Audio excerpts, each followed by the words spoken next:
This podcast is sponsored by nobody. Hey dudes, this is Bonnie Hayes. I sang Girls Like Me on the original Valley Girl soundtrack. You're listening to Tommy Throwback Kovac on Splat from the Past. He fucking rocks. Hey dudes, welcome to Splat from the Past, the only 80s themed horror and sci-fi show where things can get totally radical. Now, I am so excited for today's show because I will be talking to Kathy Golik. Kathy was the personal assistant / manager for Laura Branigan in the last years of her life, and she now represents her legacy with Other Half Entertainment. And we are going to talk today and pay tribute to Laura's life, career, and legacy. You know, everybody remembers her classic hit, Gloria, Gloria. Everybody remembers that classic hit. But she also had other classic hits like Solitary and Self-Control.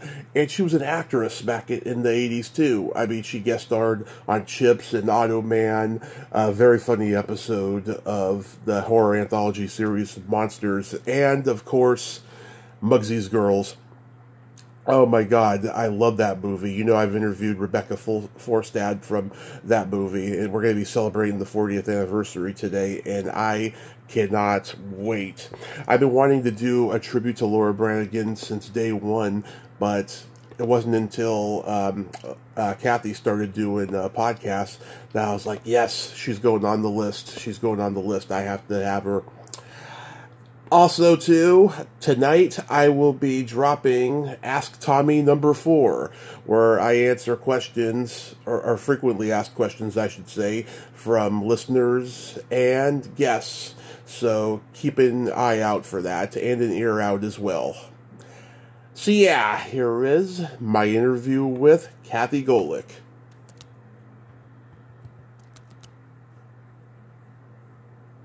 Hey, Kathy, welcome to the show. How are you today? I'm doing great. How are you doing? I am fantastic. I can't tell you what a great honor this is. Thank you so much for taking the time today. Sure. Well, thank you for inviting me. Absolutely. So let's start with your background. You oversee Laura's legacy at Other Half Entertainment, but before that, you were her personal assistant and eventual manager. Never personal assistant. Yeah. Actually, I started out, and my story is pretty unique. I started out as a fan. Mm-hmm. When Gloria came out, I was a teenager, and after the song came out, I just loved Laura's music, everything about her. I became a real diehard fan, followed her career, went to concerts, and as fate would have it, and paths cross in our journey of life,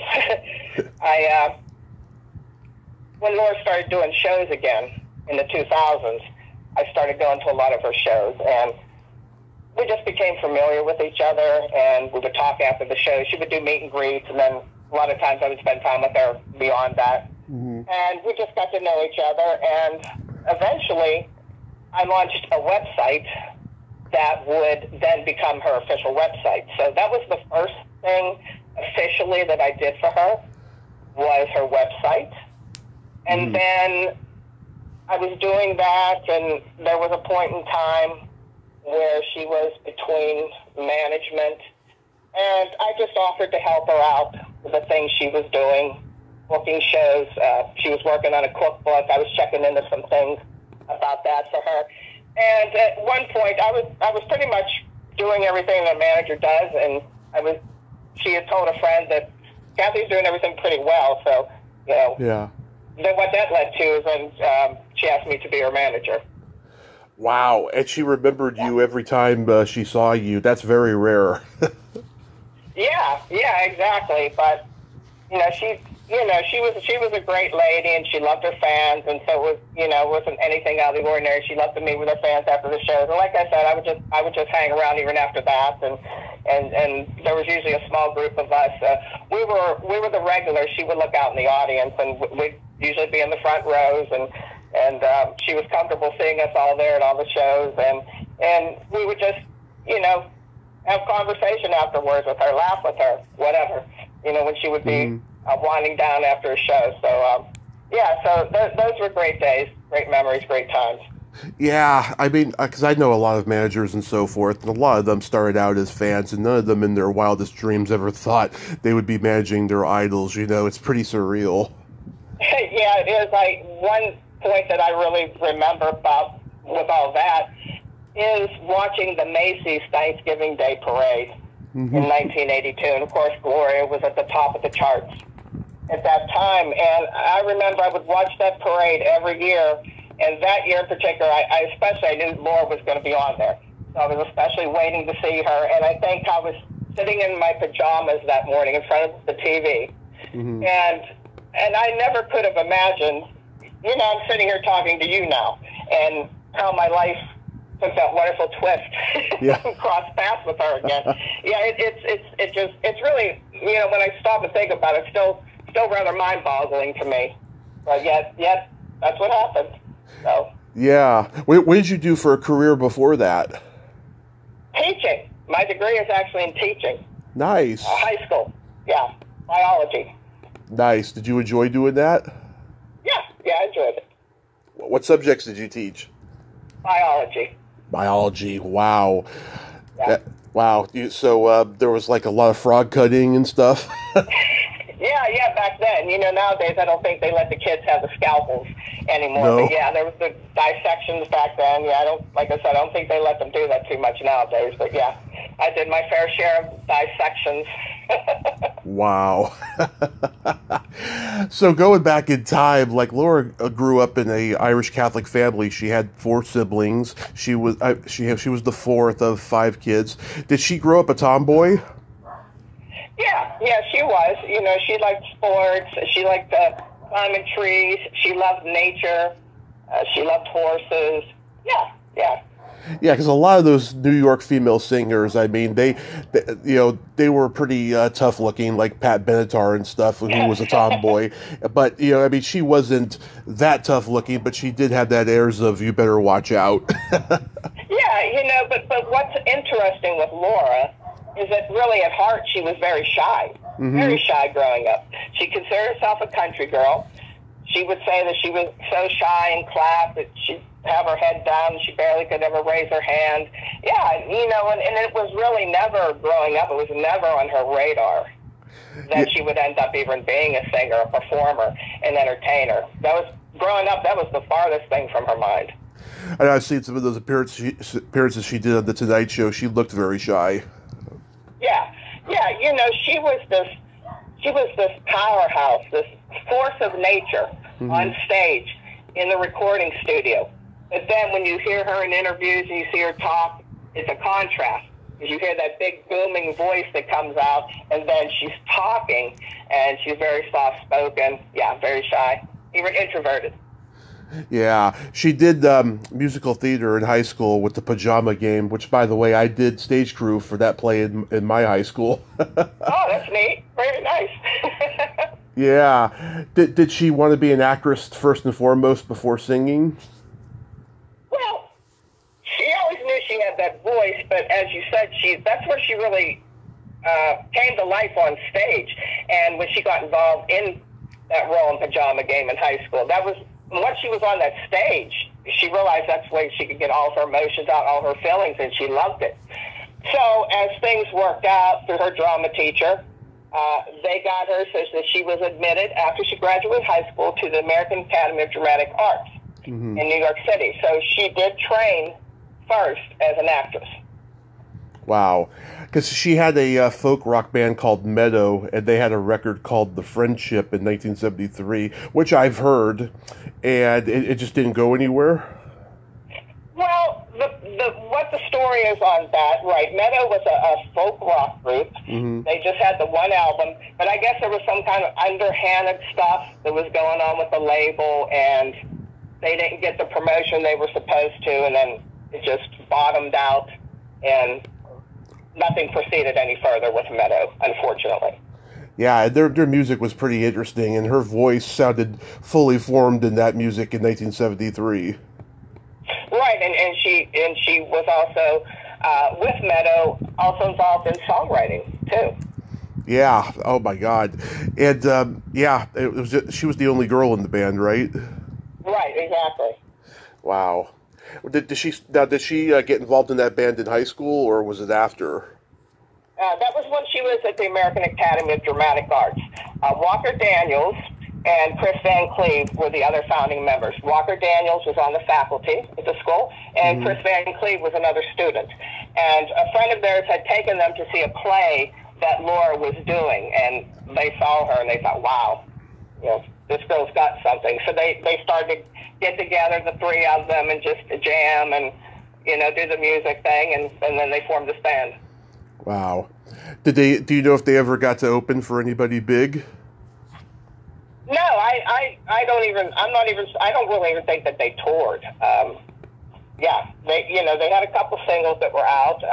I'm sure probably locally, perhaps they played shows, right? But I don't think they ever really went on a tour or anything. I mean, it's possible that they stayed local and probably opened for somebody like John Sebastian or somebody like that. Possibly, right. Yeah. But in 1979, she met Sid Bernstein, and he pretty much made her career when she got signed to Atlantic. Right, exactly. And of course, Sid Bernstein, that was big news, as he's famous for bringing the Beatles over from America. So yeah, she was with a big-time manager there. Right, and he helped her a lot to, obviously, along the way, to get her record deal, and with Atlantic Records. She did an album in 1980 called Silver Dreams, which never got released. Does anybody know whatever happened to that record? Well, what happened was it was supposed to be her debut album. They went in the studio, they recorded songs. If you listen to the songs, they're a variety. There are a lot of different sounds to them. What they found is that they were looking for that hit.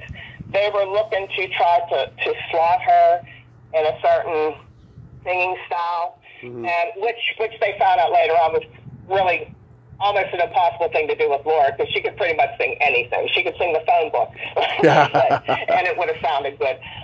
So what happened with that album is the powers that be, Amador, again, Atlantic, they just didn't feel, after it was done, they just didn't feel that was the right thing to debut Laura with, album-wise.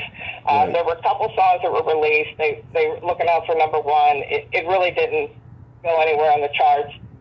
So they wanted to go back in and retool things and try again, basically. Wow. And then in 1982, the debut album comes out, which I think is a masterpiece of an album. And Gloria hits. It skyrockets to number 2 on the U.S. pop charts. Was she prepared for the massive success she got at that moment? I don't think she was, because I think any singer with that first hit, they've never had a hit before. Yeah. So they don't really know what it's all about or what they're in for. Right. So I think that they knew that was a strong track on the album. But of course, until you put it out there and see the people's reaction and how it does in the charts, you never know. But of course, Glory was just a mega hit, an anthem. Yeah, I mean, it's also too. It's not easy to have an iconic song with the same title as another iconic song, because Van Morrison and them did a song called Gloria in '64, and and just before this came out, U2 did a Gloria. You know, it's kind of weird how that works. And this song has a real ABBA meets new wave, Europop flavored song. Exactly, and that's because it was an Italian song to begin with. An Italian artist, Umberto Tozzi, he recorded it, he wrote it, and he recorded it himself in 1979. So it was a hit first, a European hit. And then Laura's manager, excuse me, not her manager, but her producer for her first album, Jack White, he was German, so he was very well aware of the success of Gloria in Europe, the Tozzi version. So he thought that would be a perfect song for Laura to try, and that's how she got the song. Wow. And that video, oh my God, she looks like she's performing on like a talk show with like post-disco lights and everything. Was that her idea? What, the music video? Yeah. No, that was Ahmet Ertegun's idea. But, you have to look at it in terms of context. Yeah. MTV was fairly new at the time, and Laura was really one of the first artists. When MTV came about, she was one of the first artists to have music videos. So that format was new. It was brand new, and a lot of those, if you look at a lot of those videos from that same year, or 81, 82, they're pretty basic. Yeah. Yeah, pretty basic videos, and but that was the time right then, till everything got a little more complex and all that. Oh yeah, Scandal's Goodbye to You was certainly one of those basic ones as well. But the next album, Branigan 2, had my favorite hit of hers, Solitary. I love that song, and I love that video. That's actually the first video I can remember seeing of hers on VH1 The Big 80s when I was 11. And I've always loved that one. It had kind of a new wave and AOR sound to it. And I also love How Am I Supposed to Live Without You? It's a beautiful ballad. I love that. Exactly. Yeah, that's great, because Solitaire is actually my favorite song of Laura's. And Solitaire. Solitaire was so crucial because an artist has that debut album, and then there's that pressure for that second album, that sophomore album. It's that pressure. Can they repeat the success? And of course, Laura certainly did, and she accomplished that right off the bat with Solitaire. Yeah. And that Solitaire became her second top 10 song. So she's got those two singles back to back, both top 10. And of course, you mentioned How Am I Supposed to Live Without You, written by the great Michael Bolton. Michael Bolton really wasn't known at the time, and how that all worked out, it was just great. And Laura got the song, and she did well with it. It went to number 1 on the Adult Contemporary chart, number 12 on the Hot 100. It's a great song. It's a song that she considered one of her favorites, one of her best. And Michael's a great guy. He still, when he goes out in concert, before he sings the song, he always mentions Laura and the gratitude that he had. Oh. So that was really his big break. When she had that hit song with How Am I Supposed to Live Without You, that's what really propelled his career. Yeah, I also love her version of I Found Someone, which Bolton wrote. I grew up with the Cher version. That was a huge hit. And I prefer that version a little bit better, but I think Laura did a great version of it as well. I can't believe it wasn't released as a single. Right. Yeah, it's a great song.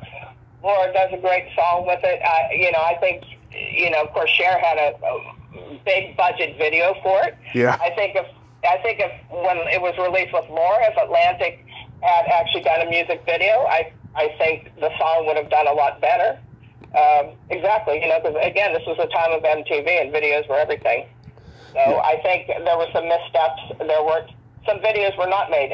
Even for How Am I Supposed to Live Without You, I think the song did good, but I think it probably would have even done better with a video. So I think some of the Laura songs were not given the video treatment, and some of the covers did, and some of the other artists did. Yeah, they had more success. I think part of it because of that. Yeah, I also love her video for Self-Control. That was directed by none other than William Friedkin, who directed The French Connection and The Exorcist, and he passed away recently. He had a reputation as being Hurricane Billy, very forceful, and it was his way or the highway. Did she ever talk about working with him? Yeah, she really enjoyed working with him. She never said anything, but she had a good time. She actually collaborated with him on the concept of the music video, which incidentally was based on a real-life story of Laura's, actually. And, so she had a lot of input into it, and, I think perhaps she tamed Mr. Friedkin. I don't know, but just all good things about that. Yeah, it's a campy yet frightening video with those Mardi Gras masks and that doll. Exactly. And that was the first video by a female that was banned from MTV. Nowadays it would be nothing, but so it has that distinction too. So back in the day, it was banned. That's right, it was banned. Wow. Yeah, and on her 1987 album Touch, she did a cover of The Name Game that I love. It's so 80s campy with the children's chorus, and she sounds like she's their cheerleader directing them what to do. yeah, she had a lot of fun doing that. Yeah, that's a great one. Let's talk about her acting. She studied at the American Academy of Dramatic Arts. Did she ever say who her classmates were? No, I'm not really familiar with who a lot of her classmates were. Yeah, because I've talked to several people who were there. I can't even name any of them off the top of my head right now. But there were a lot of people who went there and stuff. Did she do any theater in the early years? When she got out of school, I think she tried for different parts. There's not really a lot known about that period that I'm really familiar with. Uh-huh. I'm sure she was in some things, but I think when she joined up with Meadow and she explored that singing side of her, mm-hmm. I think then she focused on that. Interesting. Yeah, she was on a memorable episode of Chips with George Shakiris from West Side Story, and she sings Down Like a Rock and dances with Eric Estrada during the song. Yeah. Did she ever talk about that experience? Yeah. I mean, she had a good time. She had a good time on the set, and really she enjoyed everything she was in. She usually had positive things to say about. There really wasn't much negative. I think she perhaps maybe got rubbed the wrong way by Eric Estrada. Maybe not necessarily while they were shooting that, but some things after that. But right. But other than that, no, it was all positive. She did an episode of the short-lived superhero series Automan. She sings Diane Warren's Hot Night, which was on the soundtrack to Ghostbusters later. It looks like she was being sought out for all these campy TV shows because, back then, they would always put whatever pop singer was hot in the moment, they would put him on a TV show. Like John Waits, he was on the primetime soap opera Dolls around that time, and Stacey Q was on Full House later. It's like they were always putting whoever was hot in the moment, music-wise, on TV shows. But did producers know she was an actress? I think probably at the outset they didn't, and I don't even know. Laura was never one to throw her credentials around, things like that. I think I don't know how much she promoted herself, to them, but I think that they were probably aware. I think they looked up her bio. They were aware that she did have some acting experience, which I'm sure they were probably happy about. Because some people, they would pull these singers and put them on these shows, and sometimes that didn't translate too well. They were good singers, but acting was a little bit of a challenge for them. But yeah, she was in Chips and Automan and Monsters, and I think she did a great job in all of them. A great acting job. I would have liked to have seen her acting explored more, better explored. Yeah. Better parts, because I think she had a lot I think she had a lot to offer. I think she was a great actress, and I think that along with her ability to songwrite, I don't think that was ever fully explored to the extent that it should have been. I think that's something Atlantic should have done. I think they should have let her put more of her own music. Really, up until the end, she was scribbling down lyrics. In 2004, she was scribbling down lyrics in hotel rooms on pieces of paper. So that songwriting never left her. So, the acting, the songwriting, those are two areas that I think people should have explored deeper and given her some more opportunities to show herself in those ways. Oh, absolutely.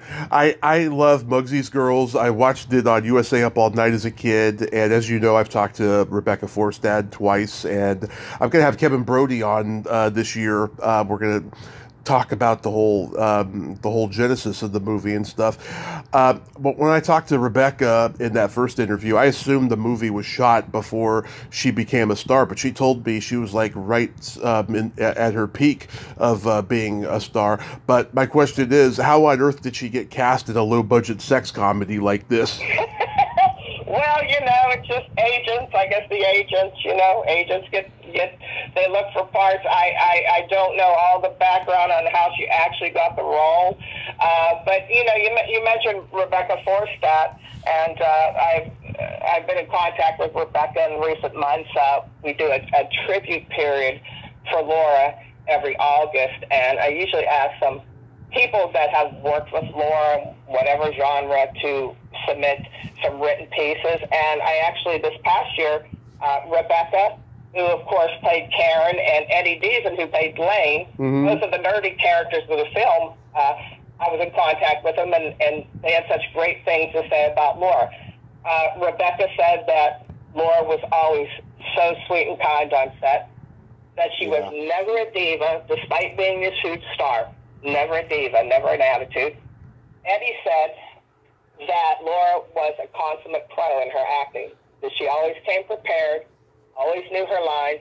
He said he didn't remember her ever screwing up or even having to do a retake. So those are some pretty impressive and nice things that Rebecca and Eddie had to say with their time when they worked with her on Muggsy's Girls. Yeah. What was her sense of humor a body? Pardon me? Was her sense of humor a body? Did she like that kind of humor? Yeah, she did.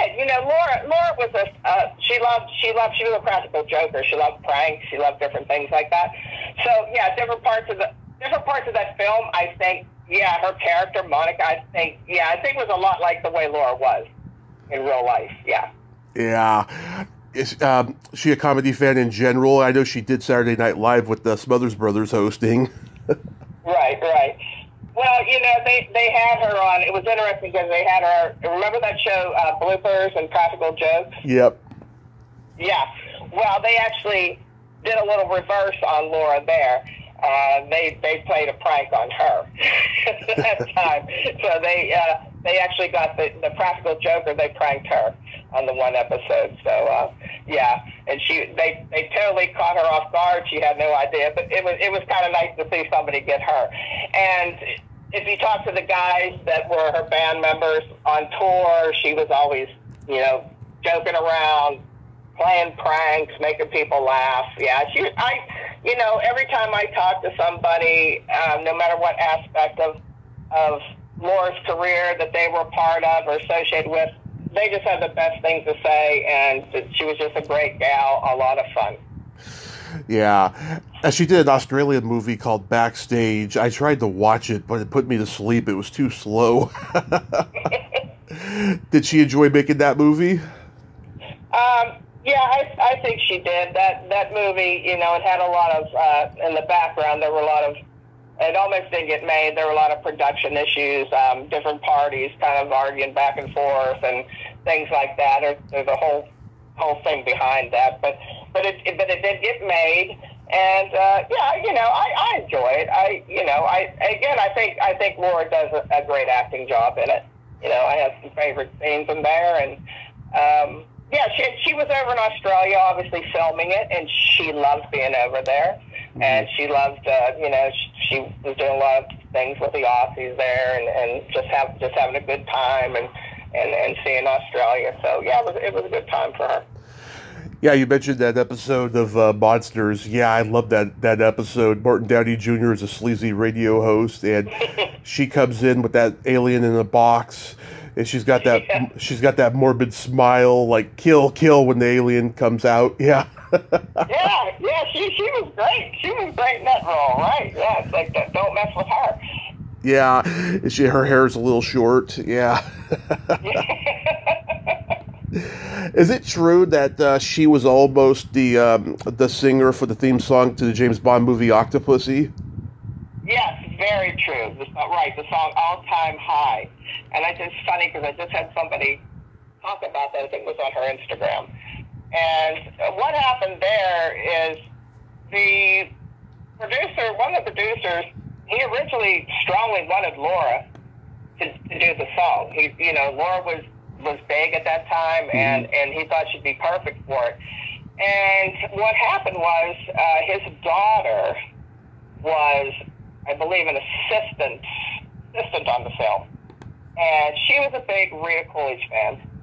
And so around the house, she'd be playing Rita's stuff and almost kind of like pushing it in her dad's face. Yeah. And so I guess at one point, you know, he really took a listen to her singing, and then he decided to go with Rita Coolidge. And so I don't think that was kind of, I think that was kind of taken out from underneath Laura there. Oh, they missed out.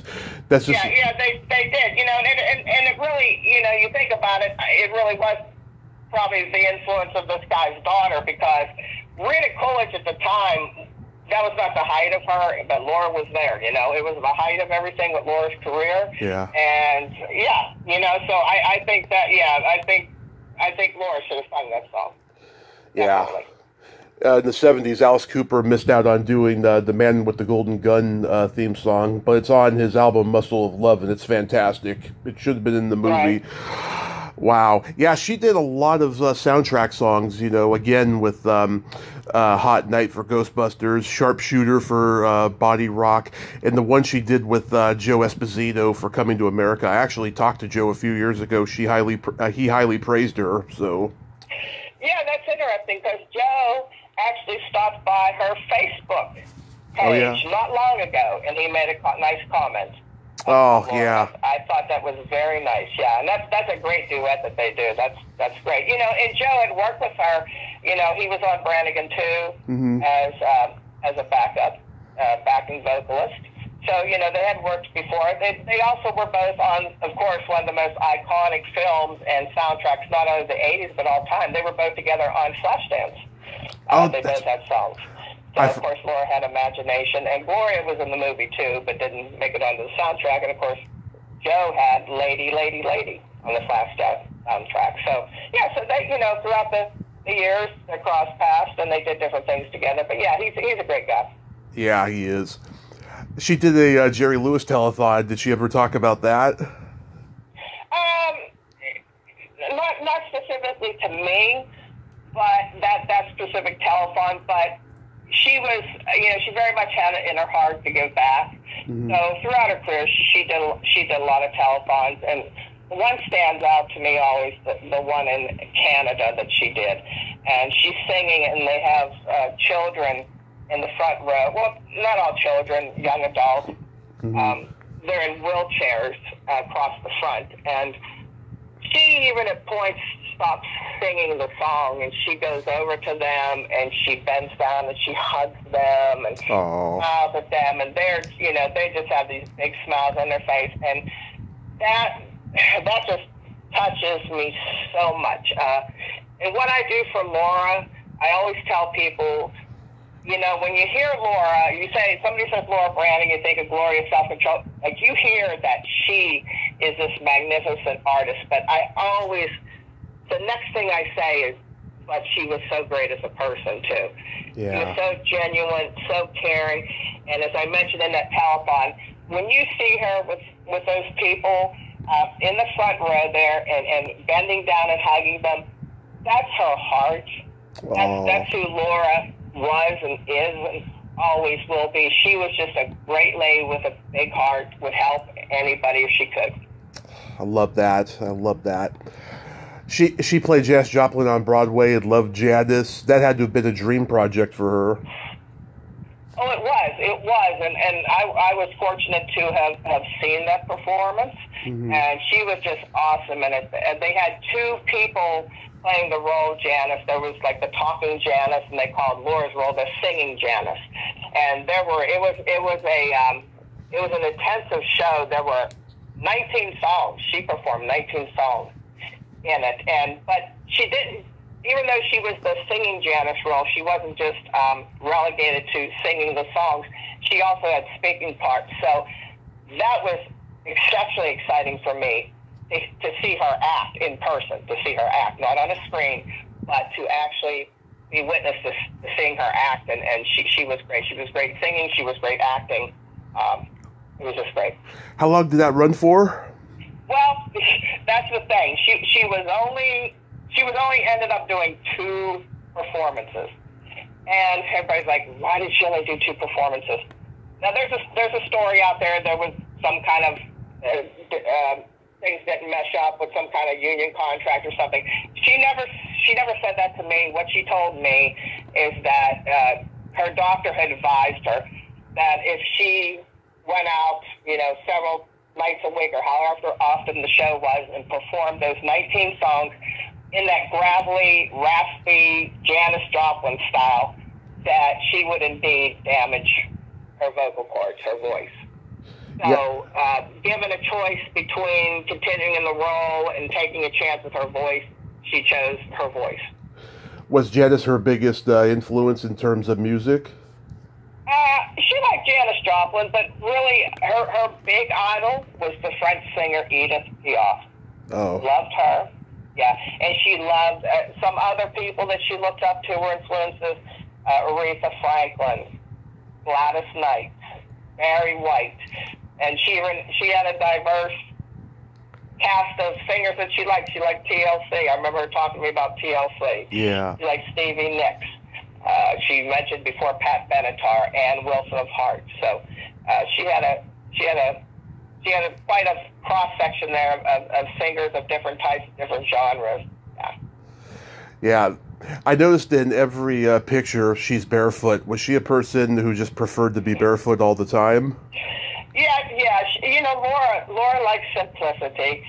She was never caught up in that celebrity celebrity lifestyle. She loved her comfy clothes, right? Going barefoot. I mean, as soon as she would come off stage, she would get a hoodie on, sweatpants, whatever. She'd come out for the meet and greet. She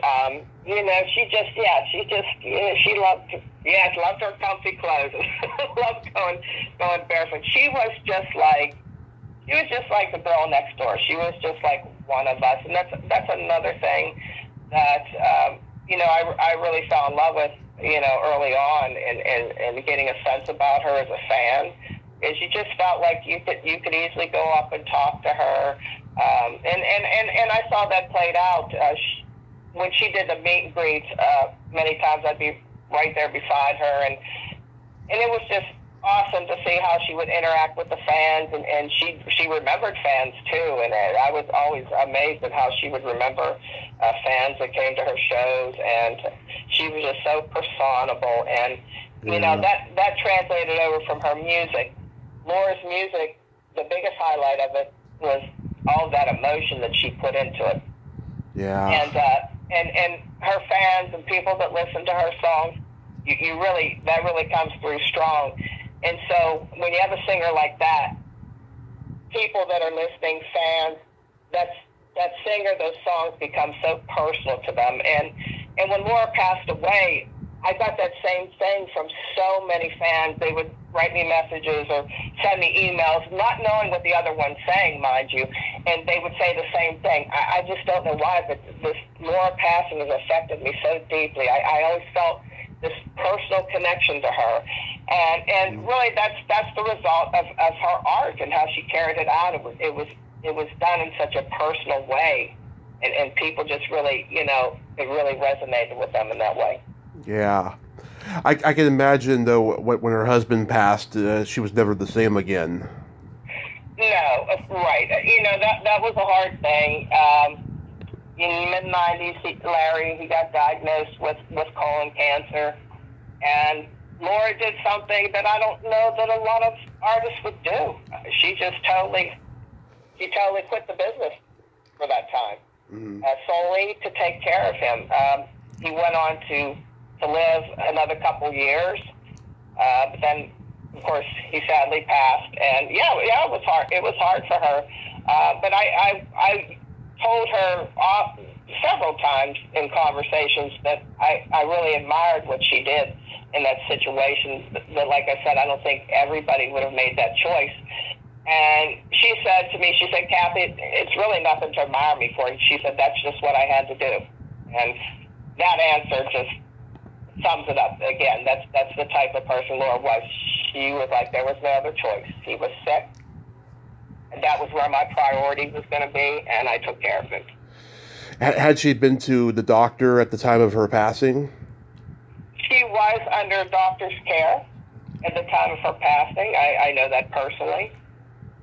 but there was no warning. There was nothing that was detected that would have indicated that outcome with the doctors.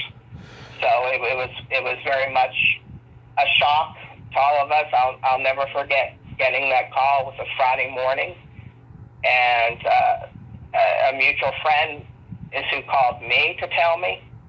And at first, I thought maybe something. I had heard this friend crying on the other end, and Laura's mom lived with her, and Laura's mom unfortunately had Alzheimer's, and that was the other thing. Laura, despite trying to get back out there again, her mother lived with her. She took care of her, and I thought the person wouldn't tell me that something happened to her mother, Kathleen. So when she said Laura, I just, totally shocked and immediately devastated. It was, we were working together closely, Laura and I. She was working on an album. She had about half of the tracks recorded. We were taking a break, trying to find really strong material for her because she was very particular about the songs. They just had to be the best. She loved to cook, so she was working on a cookbook.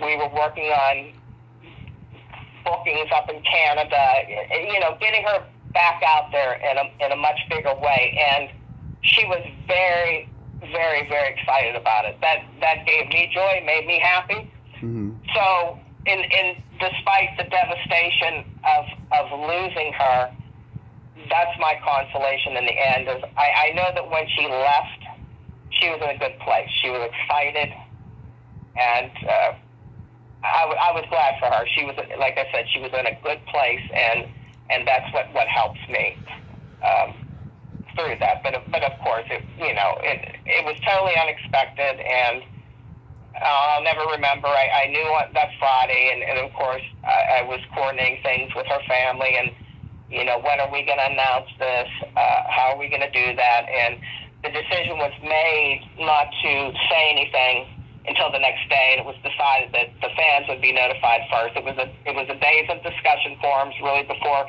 social media hit big. So we had a discussion forum on the website, and I remember writing that post and putting my hand on the mouse, and I said to myself, "Oh, I don't, when I hit this and that post goes up, all these fans are they're not going to believe this, and they're going to be devastated." So that was a really hard thing. So and there was like a day or so there from Friday to Saturday when I couldn't say anything, and I was going to that discussion forum, and the fans are asking, "Oh, when's Laura doing her next show?" And I just felt so bad because I was dealing with my own grief of the situation, and then I was knowing that the news I was going to have to deliver soon to all the fans, and that was just that was one of the hardest things I ever had to do. And then of course the weeks after that I was trying to deal with my own grief, but it was so busy with media, and it was just crazy, and that was Friday, and Monday I left immediately to go to New York for the wake service, and then her private funeral was on that following Tuesday. So it was a crazy time. It was a busy time. I knew it was hard, like I said, because I had to deal with my own grief, but I also knew that for her, I had to handle, quote unquote, the business, part of things, and as she would want me to do, Yeah. And then that's where I technically made my transition from manager to legacy manager for her through my company, Other Half Entertainment. I could just remember, getting the news on AOL, because that was before social media, and seeing the headline that she had passed, and I was just so devastated because like I said, I loved her videos on VH1, the big 80s when I was a kid, and it was just a real blow to me. I was just like, God, she's too young, Right, yeah, she was 52. Yeah, right, it's, right, she had, if you heard her last shows, her voice was as great as ever. With age, it took on a richer tone. She really could perform. I've seen, there's some 80s artists, and I'm sure you'll agree, there's some that still sound great and some that don't. I totally mentioning agree. Any name. And Laura, and I still do it to this day. I'll hear something and I'll say, oh, if people only, if the unfortunate would have happened, if people could have only in a wider audience, we were ready to get her out there in a big way and back on TV and interviews and everything. If people really widespread could have heard how she sounded, they would have been blown away. They would have been blown away. I mean, that power was still there in her voice, the range. Yeah, she, and that's the thing too. I think, I think like a lot of celebrities, there were things that Laura went through in her career. Laura was a good person and probably too trusting sometimes. Mm-hmm. And, she got burned different times and everything. That trust factor really was what was the hallmark of my friendship and my work. My work with Laura, between she and I, was we had this trust. When I first started doing things for her, I was aware of the history, and I always let it always be at her timing, how she wanted to do things. I never, when I was doing the website, I never said, I'm going to be Laura's friend. I was content in that role. I thought if it happens, that's great. If it doesn't, I'm fine. But it happened that we ended up close friends. We weren't in each other's life the longest period of time, but a lot of times that doesn't matter. It's just when you click with somebody, and it was that trust. She knew through and through that she could trust me, and and that's how I still do my work. As if she's right here, so she can see what I'm doing, would she approve? I consider everything, decisions I make, how I carry myself in her name, representing her. Yeah. It's very much with her at the forefront of my mind, and so and that's so in my work, I have to give a shout out to the fans. I would be remiss any time that I talk about Laura to not give a shout out to the fans. I just want to say that Laura has the greatest fans in the world. Mm-hmm. They are such a devoted, loving group. It's going to be 20 years since Laura passed coming up. That's hard to believe. But they are as fervent as ever. There are tons of new generation, younger people, fans coming into the fold. To me, personally, that's one of the greatest things. I get an email from a 16-year-old, they say, I discovered Laura, and I'm getting all her albums now. And that's just the greatest thing to me, because that's what legacy is. Legacy, there are those of us that grew up, like myself. There are those of us, and you, we grew up with her career around us firsthand. But this younger generation, if we don't pass it along, pass it down to them, then, she fades. So it's so crucial to see these new fans joining the rest of us. And, and the fans, as I said again, they're the greatest. I do this job, but it's really all of us. It's not a job for one person carrying forth her legacy. As I say, I partner with all the fans. And we just want to make sure nobody forgets about Laura and her music, her artistry, and the fans do a really great job with that. Amen to that. Is there going to be a documentary or a book about her? I would like to see that, of course. A documentary, a film, a book. I've been approached by several people for some different projects, but I haven't felt yet that I really didn't. You get a certain impression or whatever when somebody approaches you. I haven't felt like the right person has approached me yet, and how they view the project or how they want to do it. Mm-hmm. Or I perhaps they don't have the credentials I would like to see. So yeah, I am definitely open to any of that, but also cautious at the same time, as right. I'm part of my job is being protective of her legacy, and some things have come out on different artists, and they've been quite disastrous. Yeah. So, that's always, and sometimes it's hard, because if you hook yourself up with a certain project, you're being told, okay, it's going to be this way, that way, but you don't really know until the final product's there. So, things could change along the way. So, I would like to see something, but of course, it would have to be done in the right manner, a way that honors her and respects her legacy.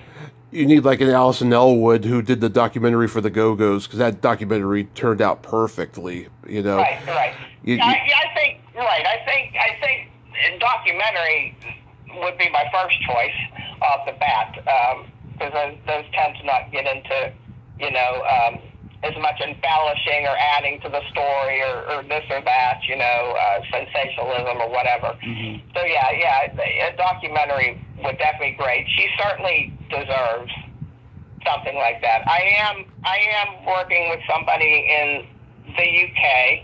There's a project. I can't say what's going on right now because it's a bit past the developmental stages, and we're seeing how it goes from here. Right. But it's a promising project, so we'll see where that leads. Awesome. Real quick, we got to play my secret silly game. This is a series of silly slumber party questions. It's no win or lose. It's just pure fun. And how the game works, Kathy, is I ask you the question, you answer it, and then you ask me that exact same question, and I answer it. And feel free to comment on the answers, because they might be funny. Okay. Kathy, are you ticklish? Yes. Tommy, are you ticklish? Oh, yes, but if you tickle me without warning, I might hit you in the groin. Okay, good to know. Is your belly button an innie or an outie? It's an innie. All right, nice. Was your belly button an innie or an outie? It is also an innie. There you go. What color are your toenails painted? Nothing right now. I'm in between colors, but usually I like a blue shade. Usually. Love what it. color are your toenails painted? Right now they're not painted, but last time they were. It was around New Year's time. I had gold with sparkles. Oh wow! Wow, flashy. Yeah, I like to go elaborate myself. Right. What would you say is your best personality trait? Let's see. I think loyal. Nice. Yeah. What is your best personality trait? I have empathy and I have no filter. Okay. Well, those are interesting. Yeah. No filter, really. Okay. I'm a Gemini. Okay. If you could have anything named after you, what would it be? Oh, that's a good question. I don't know. Well, I'll let you go first, and maybe I'll come up with something. If you could have anything named after you, what would it be? A vibrator. A vibrator. Okay, now we're really getting interesting. That's interesting. Yeah, I don't know. I don't know what I would. I guess I'll pass on that. I'd have to think harder on that one. Okay. And then my favorite question, is there a stinky smell that just makes you gag? Vomit. That's a popular one. Yeah, when my daughter was young, I could take all the other, let's say, bodily functions, all that, but when she would vomit, or especially that projectile vomit, where they're sitting in the high chair and it goes like 10 feet out their mouth. Yeah, you have to go clean it up. Yeah, that wasn't a good job for me, and it was one that I would delegate if there was anyone else around. Yeah. And then for me, it's either farts or feet. Yeah, good ones too. The classics. Yeah. Kathy, thank you so much for coming on today, and I love that you're preserving Laura's legacy, and you're just a lot of fun. I'm sure you two had a lot of fun together when she was alive.